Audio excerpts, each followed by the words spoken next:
My parents canceled my wedding to pay for my sister's third divorce, so I eloped and didn't tell them. The call came while I was picking up my dress for final alterations.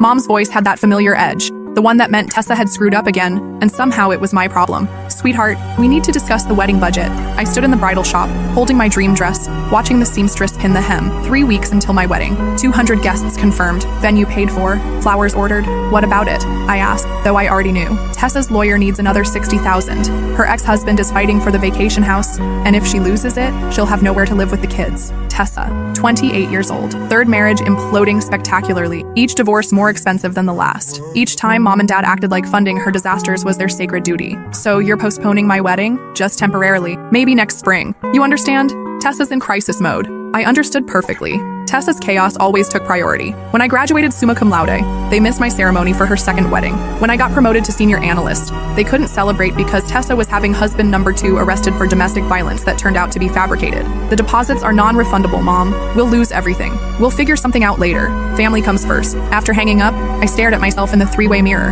My fiancé Camden appeared behind me, reading my expression. They canceled it, didn't they? I nodded, fighting tears. What if we didn't need their permission? He said quietly. The next morning, we drove to the courthouse. Camden wore his navy suit. I wore a simple ivory dress from my closet, the one I'd bought for our engagement party. The ceremony lasted 12 minutes and cost $42. We spent our honeymoon weekend at his parents' lake house. His family threw us an impromptu reception with grocery store cake and string lights. It was more beautiful than anything my parents would have planned. For 3 months, we said nothing. Mom called weekly with Tessa updates. The custody battle, her new boyfriend Vincent, her plans to move back into their basement. I listened and made supportive sounds. Then the call I'd been dreading came. Wonderful news, Mom chirped. Tessa's divorce is finalized. She got the house and primary custody. We can start planning your wedding again. I'm thinking June would be perfect. That's great news about Tessa, I said calmly. Also, Camden and I got married 14 weeks ago. Dead silence. You what? Courthouse ceremony. Very lovely. His parents were witnesses. You got married without your family? Her voice turned shrill. You canceled my wedding to pay Tessa's legal bills. I found an alternative solution. How could you do this to us? We're your parents, and I'm your daughter. But apparently, funding Tessa's disasters matters more than my happiness. That's when I heard Dad grab the phone in the background. What he said next made me realize I'd severely underestimated how far they'd go to maintain control. Fine. Dad's voice was ice cold. Since you want to make adult decisions without consulting your family, you can handle your student loans alone too. Hope your new husband can afford the $400,000 you still owe. My stomach dropped. They'd been paying my graduate school loans for 2 years, something they'd offered when I started my MBA program. I'd never asked for their help, but they'd insisted. Focus on your studies, Mom had said. We'll handle the financial stress. Now I understood why. You're cutting me off financially because I got married? You cut us off emotionally first, Mom chimed in. Actions have consequences. You canceled my wedding. We postponed it, Dad corrected, for a family emergency. Instead of showing maturity and patience, you threw a tantrum. A tantrum. $400,000 in educational debt was my punishment for having a tantrum. Camden appeared beside me, seeing my face go pale. I put the call on speaker. This is about control, I said into the phone. You've used money to manipulate me my entire adult life. We've supported you. Mom's voice cracked with fake hurt. Paid for your car, your apartment down payment, your education. And this is how you repay us? By getting married? By excluding us from the most important day of your life. Camden stepped closer to the phone. With respect, Mrs. Morrison, you excluded yourselves when you chose to fund another family member's legal problems instead of honoring your commitment to your daughter's wedding. Silence stretched for a full minute. Then Dad's voice returned, colder than before. Who is this boy thinking he can speak to us about family commitments? This is your son-in-law, Camden replied evenly. And I'm the person who watched your daughter cry herself to sleep for 3 nights after you canceled her wedding. Well, son-in-law, Dad spat the words like poison. I hope you're prepared to support her completely. Because as of today, she's not getting another cent from us. Not for loans, not for emergencies, not for anything. You wanted to marry her so badly, she's your problem now. The line went dead. I stood there, phone in hand, feeling like someone had just pulled the financial rug out from under my entire future. Camden wrapped his arms around me. We'll figure this out, he whispered. But I was already doing the math. $400,000 in student loans at 6.8% interest. My current salary could barely cover minimum payments. We'd plan to buy a house next year, have kids eventually. All of that just evaporated. 3 days later, the registered letter arrived. I opened it with shaking hands while Camden read over my shoulder. It was from my parents' attorney, a detailed document explaining that all financial support would cease immediately. Furthermore, I was being removed as beneficiary from their life insurance policies, their will, and my grandfather's trust fund that I was supposed to inherit at 30, the trust fund. I'd forgotten about that. Grandpa Morrison had left money for his grandchildren's futures, $200,000 for each of us when we turned 30. Tessa had already blown through hers on her first divorce. I was 26, 4 years away from financial independence. Now it was gone, but the letter wasn't finished. There was a second page that made my blood run cold. In light of recent events and our daughter's demonstrated poor judgment, we have also contacted her employer to express concerns about her emotional stability and decision-making capabilities. As parents, we feel obligated to ensure her professional colleagues are aware of her current mental state. They'd called my boss. I grabbed my phone and dialed my manager, Rhonda, trying to keep my voice steady. Hey, it's me. Did my parents call you? Rhonda's sigh told me everything. They did. Yesterday morning, they're concerned about you. What exactly did they say? That you'd been acting erratically, making impulsive decisions. They mentioned you'd gotten married suddenly and were worried about your judgment affecting your work performance. My career. They were trying to destroy my career.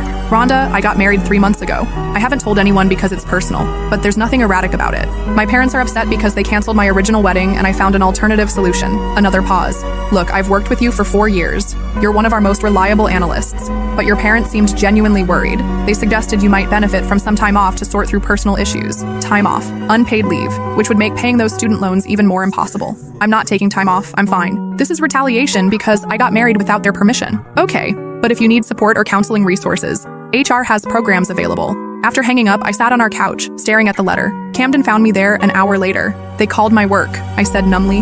They're trying to get me fired. He read the letter, his jaw tightening with each line. This is harassment, he said finally. It's my family.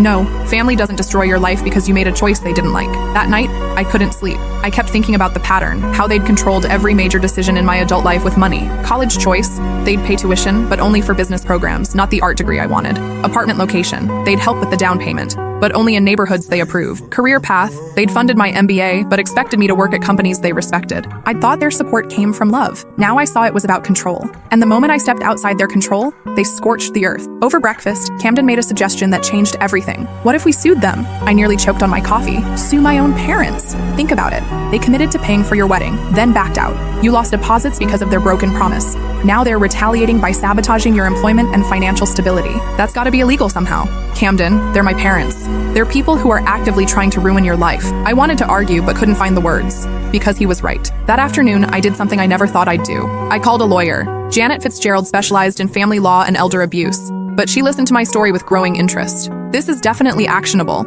she said after reviewing the documents. Your parents made verbal and written commitments regarding your wedding expenses. When they breached those commitments, you suffered financial losses. Their retaliation through employment interference could constitute harassment or intentional infliction of emotional distress. I don't want to destroy them. I just want them to stop. Sometimes legal action is the only language people like this understand. She quoted her fees.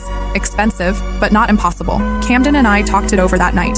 This will make everything worse, I said. They'll never forgive me. What exactly are you hoping to be forgiven for?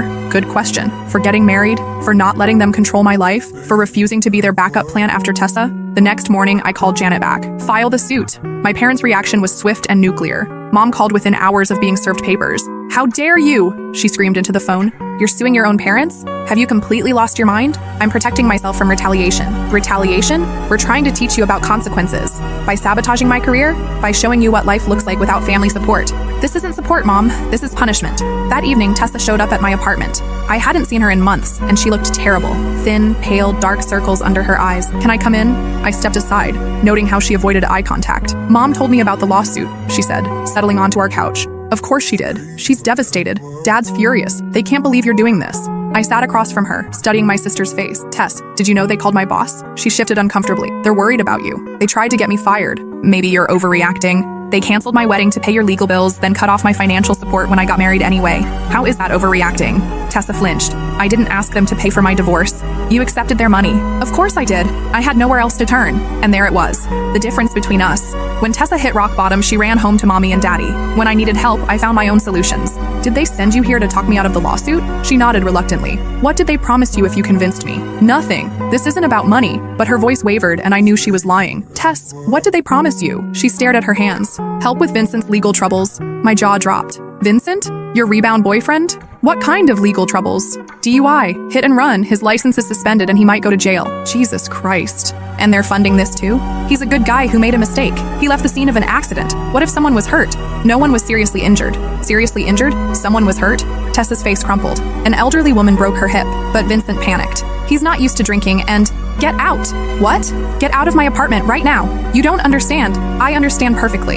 You're defending a drunk driver who put an old woman in the hospital, and our parents are paying his legal bills. while simultaneously punishing me for getting married. It's not the same thing. You're right. Vincent committed actual crimes. I committed the crime of not asking permission to live my own life. After Tessa left, I called Janet. We need to expand the lawsuit, I told her. What happened? I explained about Vincent, the hit and run, my parents funding his defense while cutting me off. This demonstrates a clear pattern, Janet said. They're selectively supporting family members based on compliance with their wishes, not actual need or merit. It strengthens our case considerably. How so? It shows the financial support withdrawal wasn't about money. It was about punishment and control. That's key to proving harassment. The lawsuit moved slowly, but other things moved quickly. Mom started calling my friends, my coworkers, even Camden's family, spreading her version of events. According to her narrative, I was mentally unstable, had always been jealous of Tessa, and was now attacking my loving parents with frivolous legal action. Some people believed her. My college roommate stopped returning my calls. A few coworkers started treating me differently, but others saw through it, especially after Vincent's hit and run made the local news.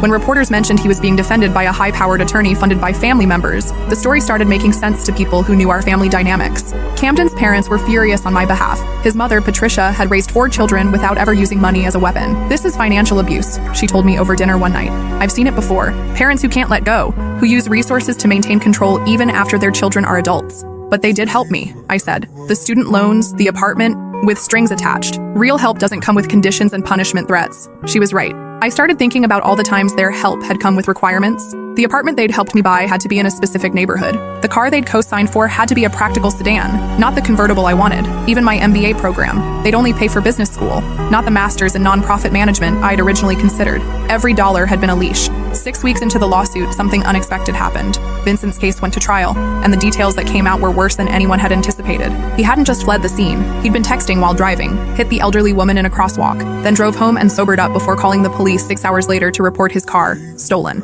The woman, Eleanor Kessler, had suffered not just a broken hip, but also a traumatic brain injury. She was 73 years old and would likely never live independently again. Vincent was sentenced to 4 years in prison, and somehow, this became my fault too. Mom called the night after sentencing, sobbing. "Are you happy now?" she demanded. "Vincent's going to prison because you refused to drop that lawsuit." How is Vincent's sentencing related to my lawsuit?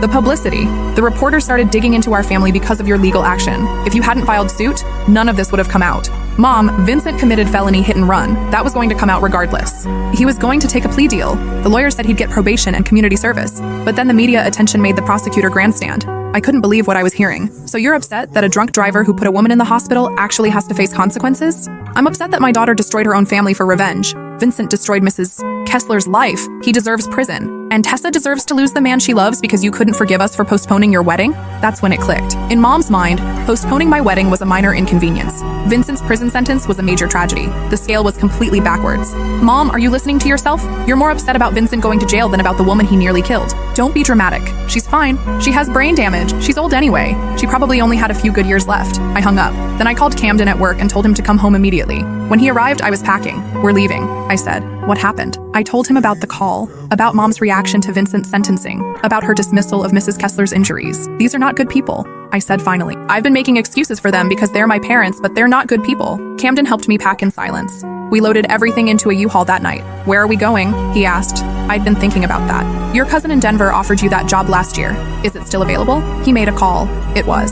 2 weeks later, we were living in a small apartment in Colorado, 1,500 miles away from my parents and their dysfunction. I found work as a financial analyst for a nonprofit that helped low-income families manage debt. Ironic, considering my own financial situation. The student loan payments were brutal. We ate ramen most nights and hadn't bought new clothes in months, but I was free. The lawsuit continued long distance. Janet kept me updated by email. My parents had hired expensive attorneys and were fighting every claim aggressively. They'd filed countersuits accusing me of defamation and emotional distress.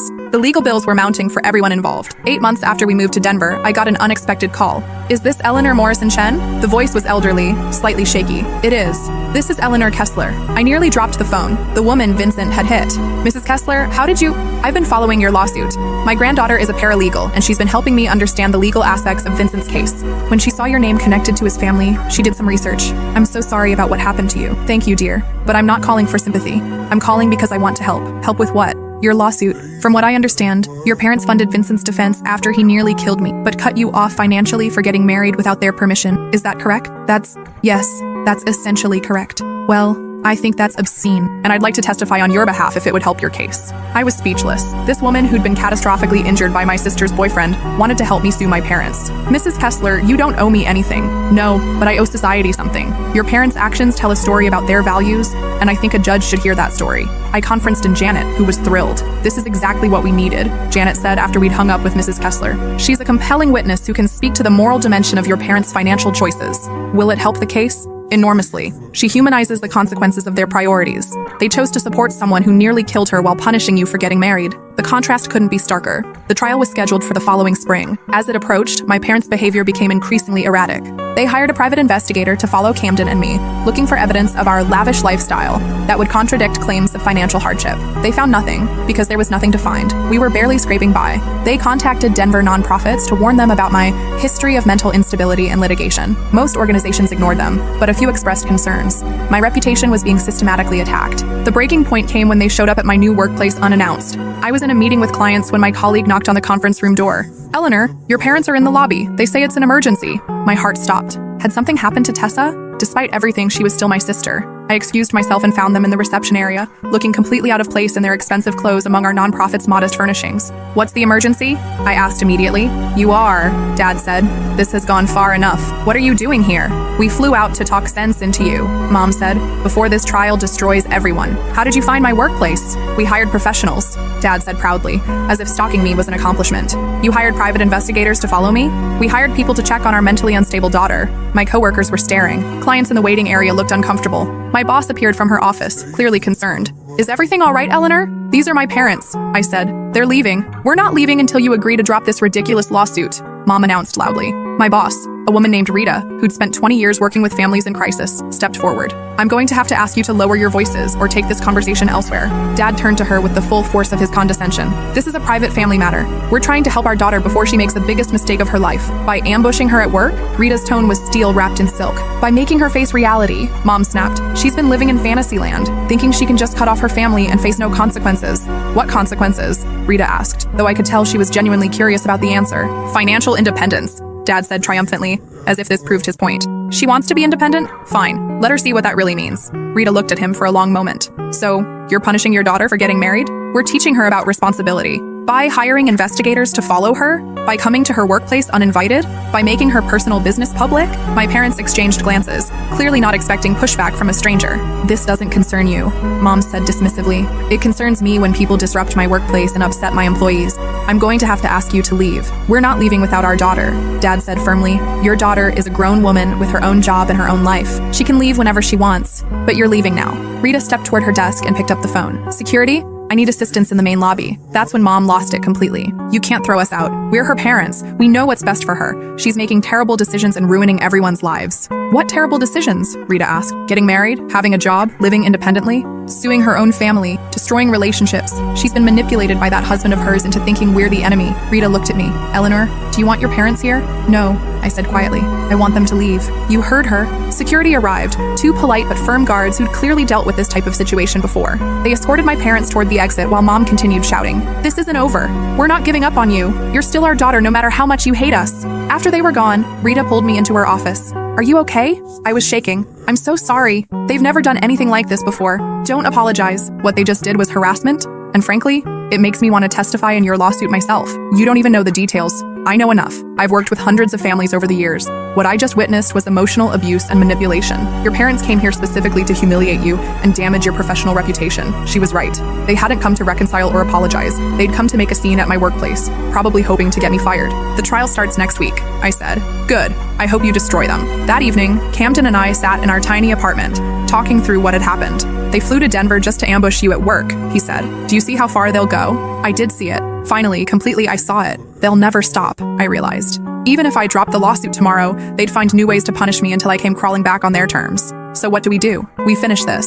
The trial began on a Tuesday morning in April. Janet had prepared me well, but seeing my parents in the courtroom still felt surreal. They sat at the defendant's table with their team of lawyers, looking dignified and wronged. Mrs. Kessler was our first witness. She walked slowly to the stand with a cane, still suffering effects from her brain injury. Her testimony was devastating. The defendants funded the legal defense of the man who nearly killed me, she said clearly. Not because he was innocent, but because he was dating their daughter. Meanwhile, they cut off financial support to their other daughter for the crime of getting married without permission. This tells me everything I need to know about their character and priorities. My parents' lawyer tried to paint her as a bitter old woman seeking revenge, but it backfired. Mrs. Kessler was articulate, sympathetic, and unshakable. "Young man," she said to their attorney, "I don't need revenge. Vincent Marsh is in prison where he belongs. I'm here because I believe parents who enable criminals while punishing law-abiding children need to face consequences." My testimony lasted 2 days. I walked through the history of financial control, the canceled wedding, the retaliation, the harassment. Janet had me read from the letter my parents' attorney had sent, detailing how my emotional instability would impact my professional life.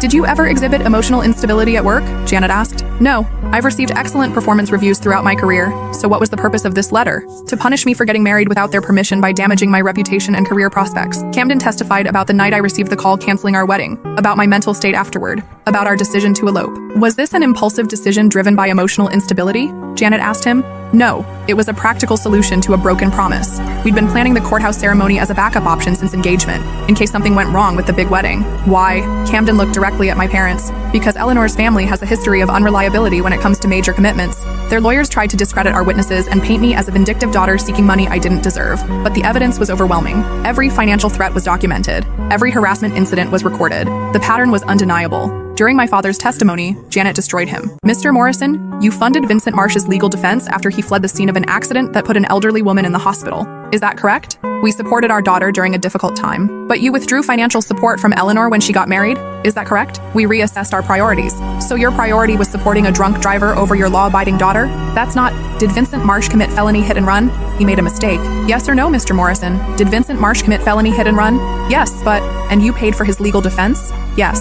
While simultaneously cutting off Eleanor's student loan support because she got married? Those are unrelated decisions. Are they? Because your letter to Eleanor specifically states that financial support was withdrawn due to her demonstrated poor judgment in getting married. Did you consider Vincent's judgment when you funded his defense? Dad couldn't answer that question without admitting his double standard. Mom's testimony was worse. She broke down crying multiple times, portraying herself as a devastated mother whose daughter had turned against the family. But under cross-examination, she admitted to calling my workplace to warn them about my mental state, to contacting Denver organizations to damage my reputation, and to hiring investigators to follow me. "Mrs. Morrison," Janet said, "you've testified that you love your daughter and want what's best for her. Is hiring people to stalk her an expression of love? We were worried about her. Is trying to get her fired from her job an expression of love? She needs to understand consequences. What consequences should Eleanor face for getting married?" Mom couldn't answer that either. The trial lasted 5 days. During closing arguments, Janet laid out the case with surgical precision. This case is about control masquerading as love. The defendants used financial support as a weapon to maintain power over their adult daughter's life choices. When she refused to submit to their control by getting married without permission, they retaliated by withdrawing support, sabotaging her career, and launching a harassment campaign designed to force her back under their authority. They want you to believe this is about family values and financial responsibility, but their own actions reveal their true priorities. They eagerly funded the legal defense of a drunk driver who nearly killed an innocent woman, but they punished their daughter for the crime of getting married. They hired investigators to stalk their own child. They called her workplace to damage her reputation. They flew across the country to ambush her at her job. Eleanor Morrison Chen committed no crime. She made no mistake. She simply chose to live her own life as an independent adult. For this, her parents declared war on her future. They deserved to face consequences for that choice. The jury deliberated for 3 hours. They found in my favor on every count: financial damages for the wedding costs, lost trust fund inheritance, and career harm, $847,000. Punitive damages for harassment and emotional distress, $1.2 million. Total award, just over $2 million. My parents' faces were stone as the verdict was read. They'd gambled everything on teaching me a lesson about crossing them, and they'd lost spectacularly. Outside the courthouse, reporters asked if I felt vindicated. "I feel free," I said. The money was life-changing, but not in the way people might expect. Camden and I didn't buy a mansion or luxury cars. We paid off our student loans, bought a modest house, and started a scholarship fund for students from dysfunctional families who needed education funding without strings attached. Mrs. Kessler became our first scholarship recipient's honorary grandmother. At 83, she'd enrolled in community college classes for fun and was making better grades than students 60 years younger. My parents appealed the verdict, of course. Their appeals failed. They tried to declare bankruptcy to avoid paying, but the court found they'd hidden assets specifically to avoid judgment. Dad ended up serving 6 months in jail for contempt. Tessa called me once during the appeals process. "Are you happy now?" she asked. "Mom's on antidepressants and Dad's seeing a therapist." "You destroyed them." "They destroyed themselves," I replied. I just refuse to go down with them. They're still your parents. No, parents don't stalk their children. Parents don't try to ruin their children's careers. Parents don't fund criminals while punishing law-abiding kids. They stopped being my parents the moment they chose control over love. That was the last time we spoke. 5 years later, I got a call from a lawyer I didn't recognize. Mrs. Chen, I'm calling about your father's estate. My heart skipped. Is he dead? Yes, I'm sorry. He passed last week from a heart attack. I'm handling the probate. I felt nothing. No grief, no relief, just emptiness. Am I in the will? You are. He left you a letter. The letter arrived 3 days later. Dad's handwriting, familiar from childhood homework help and birthday cards. Eleanor, it began. If you're reading this, I'm dead and you've probably won. You got what you wanted. You broke our family apart and made us pay for it. I hope the money was worth losing your parents and sister forever. But I want you to know something. Everything we did because we loved you. We wanted to protect you from making mistakes that would hurt your future. We wanted to guide you towards success and happiness. You saw control where we saw care. Your mother never recovered from losing you. She died inside when that verdict came down. I died inside watching her fade away. We lost everything because you couldn't forgive us for postponing your wedding. I know you'll never forgive us for the lawsuit or the aftermath, but maybe someday you'll understand that parents make mistakes trying to do what's best for their children. Maybe when you have kids of your own, you'll see that love and control sometimes look the same from the outside. The house is yours now. Your mother wants to keep living there, but the deed is in your name. I suppose you'll kick her out like you kicked us out of your life. Just remember that revenge has a price too. I love you. I always loved you, even when I was too proud to admit I was wrong. The letter was signed, Your Father, Who Failed You. I sat in my Denver living room, holding the letter, trying to process this final manipulation. Even in death, he was trying to make me the villain. The house was mine, but Mom still lived there. And apparently I was expected to either let her stay, proving I'd forgiven them, or evict her, proving I was heartless. Camden read the letter over my shoulder. What do you want to do about the house? I thought about it for a long time. The next week, I flew back to my hometown for the first time since the trial. The house looked smaller than I remembered, shabbier. Mom answered the door looking decades older, thin and gray and brittle. So you've come to claim your prize, she said. I've come to sign over the deed. She blinked, confused. The house is yours, I said. I don't want it. I never wanted it. I don't understand. Dad thought this was about money and revenge. It was never about money and revenge. It was about freedom. I handed her the legal documents I'd had prepared. The house was being transferred to her name, free and clear. Why? She asked. Because holding on to anger is just another form of prison. I've been free for 5 years now. I want to stay that way. She started crying then, deep sobs that seemed to come from years of built-up grief. I'm sorry, she whispered. I'm so sorry. We were wrong about everything. For a moment, I almost hugged her, almost said it was okay, almost fell back into the pattern of managing her emotions and fixing her problems. Instead, I said, I forgive you, but I can't have a relationship with you. Some damage can't be repaired, only acknowledged. I left the house keys on her kitchen counter and walked away. On the plane home to Denver, I thought about Dad's letter and his final attempt to guilt me into believing I'd destroyed the family. But I hadn't destroyed anything. I'd simply refused to enable it. The difference was everything. Camden met me at the airport with flowers and our 2-year-old daughter, Grace. She ran to me on toddler legs, shouting, Mama, with pure joy. No conditions, no manipulation, no strings attached. Just love. As we drove home through the Colorado mountains, Grace babbling in her car seat about her day at daycare, I realized something important. I hadn't broken the cycle of dysfunction out of anger or revenge. I'd broken it out of love. Love for the children I hope to have someday. Love for the life I wanted to build with Camden. Love for the person I could become if I stopped trying to earn approval from people who would never freely give it. My parents had confused control with love for so long they couldn't tell the difference. But I could, and my daughter would grow up knowing the difference too. That night, as I tucked Grace into her crib, she reached up and patted my cheek with her tiny hand. Love you, Mama, she said sleepily. Love you too, babe, I whispered back. And I meant it without conditions, without expectation, without strings, the way love is supposed to be.